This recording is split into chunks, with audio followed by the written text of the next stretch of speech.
Hello my sweet friends and welcome to DIY with Nadia. Today I'm using 10-inch deco mesh to make a beautiful zero fray wreath using the Nadia method. Today's video is part of the Spring Bee collab that is hosted by Kiki DIYs and DIY from House to Home. Everyone in this collab made gorgeous bee-themed DIYs and the playlist for this collab is going to be in the description box below.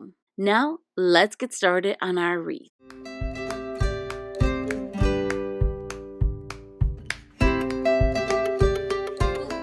In the description box, you will find all the supplies I used and where I got them.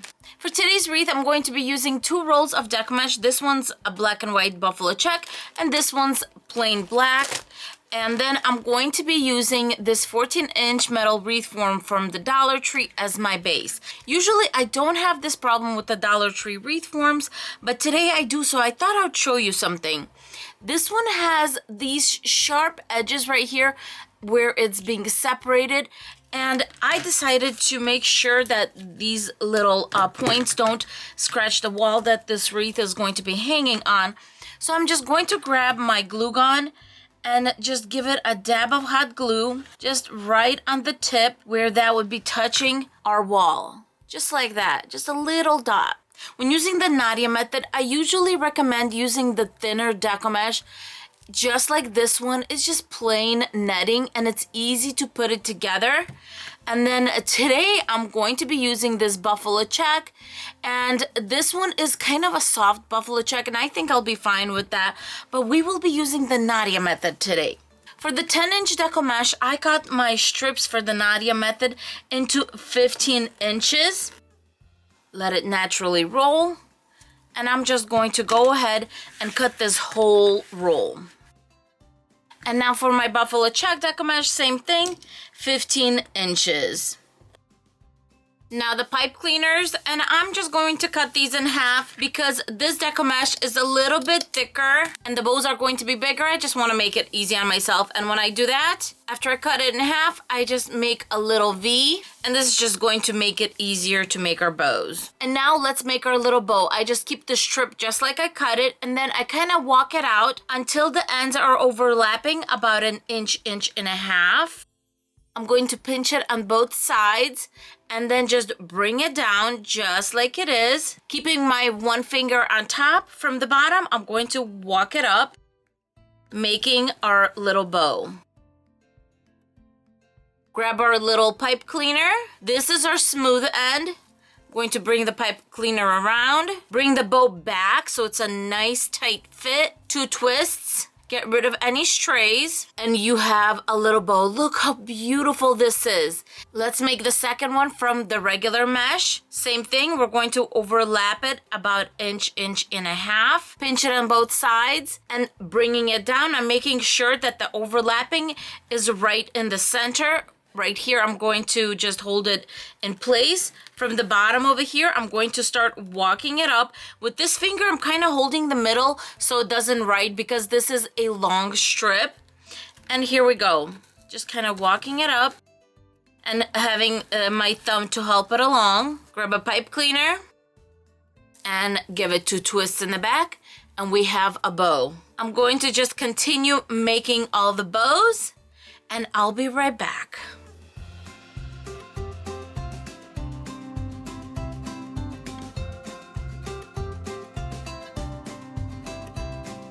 I'm done making my bows, and now it's time to put them on the wreath form. I'm going to be putting my bows on the second row from the inside, and I'm just going to be alternating between the solid and the buffalo check. Right now I'm just going to twist them all on, and then I'll take care of the tails in the back. And here you can either cut them off or just twist them, bend them in half, and then in the back like that. I'm done with my first section, and look how beautiful it is. I'm kind of squeezing it because don't forget we're going to have 8 in each one of these sections, so it's going to kind of push it up. And look at this, nice and full, and I kind of had to squeeze it in there. It's going to be such a beautiful and full wreath. I'm going to go ahead and finish all the sections, and I'll be right back. I decided to make a bow for this wreath, and we're going to make a funky bow. I have not made this one in a while, so I'm super excited about it. For this funky bow, I will be cutting my ribbon into 25 inches. I recommend anywhere from 25 to 30. And if you're going to do 25 like I'm doing, my loops are going to be 10 inches. If you are going to do the 30 inch for a big wreath, then I do recommend making your loops about 12 inches. After I cut my ribbon, I'm just going to fold it in half, then fold it in half at the tip so we can make the dovetail. And you can use anywhere from 4 to 8 of these loops. I average about 6, I would say. It just all depends on what type of ribbon you're using, what you are doing. The last ribbon I'm going to be using is this mesh ribbon, and it is one of my favorite things at the Dollar Tree these days. I am going to cut it into 25 inches, but I'm not going to be dovetailing the ends. I have my ribbon all laid out. I'm going to grab my first ribbon, fold it in half. Because we're doing 10 inches, I'm going to measure off 5 inches, and right here, I'm just going to kind of put it in between my fingers. Now this bottom part right here that's facing down, I'm going to twist it so that the good side of the tails is facing up. Then this one, obviously, it doesn't matter. I'm still going to be measuring off 5 inches, and then I'm just going to squeeze it in here and face it the other way. Next, I'm going to take this thicker one. Give me my 5 inches. We're going to face it the other side. So basically every other, you're going this way, that way, this way, that way. Have our tail, the tail that's facing down, we are going to twist it up. So both tails are facing up. Next, I'm grabbing the polka dot one, measuring off 5 inches. And since the loop is going this way, we're going to put the loop this way. And of course, this one we're going to twist the other way. Grabbing my Dollar Tree one again, 5 inches, going the other way. And then this ribbon right here, which is such great quality. Wiggle it in, make sure we twist this side right here. And then I'm grabbing another piece of this mesh ribbon here. Measure off my 5 inches, going the other way. I'm going to grab a pipe cleaner. Because of the ribbon I use, this is going to be kind of like a very light, airy kind of bow, but I think it's going to be super cute. Look at this beautiful full wreath. I absolutely love it. And I'm going to attach my bow to kind of like the top left area. Feed it through, make sure it's in the area that I wanted. And then, of course, we're going to twist the pipe cleaners in place and hide them there. I want to make sure to bring up all the loops. It's going to be so pretty. And then just straighten out the tails. For the sign, I'm going to be using this one from the Dollar Tree. I thought it was so super cute. And the first thing I'm going to do is, of course, I'm going to cover that little hole right on top. I'm going to grab some lightweight spackling and just fill it in. When filling the hole, I always make sure to overfill, because when it dries, it's going to sink in, and then when you paint it, you're going to be able to see that circle, and you don't want that. Now that it's dry, I'm just grabbing some sandpaper from the Dollar Tree, and I'm going to smooth it out.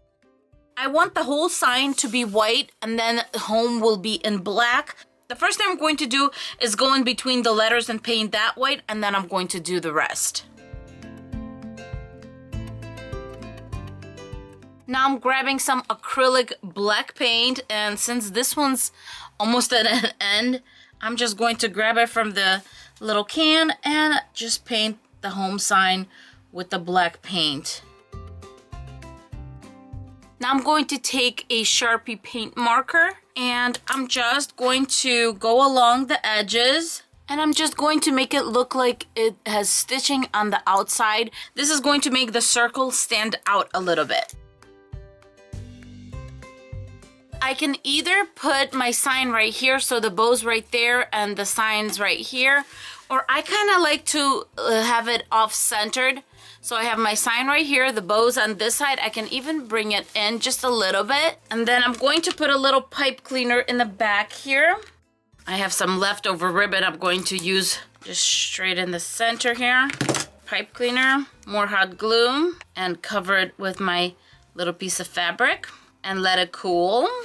My hot glue is all cooled in the back, And I'm going to do one little addition to this home sign, and that's this little bee that I believe I got at Joann Fabrics a long time ago. And I'm just going to give it a little bit of hot glue and hot glue it right there. Just so adorable, and this little bee is flying around. So I thought it was super cute. And now I'm just going to attach it right here, right to the wreath form. Thank you so much for watching, and if you're not subscribed, please consider subscribing for more wreath tutorials. This wreath is just perfect for your front door for the rest of the spring and summer.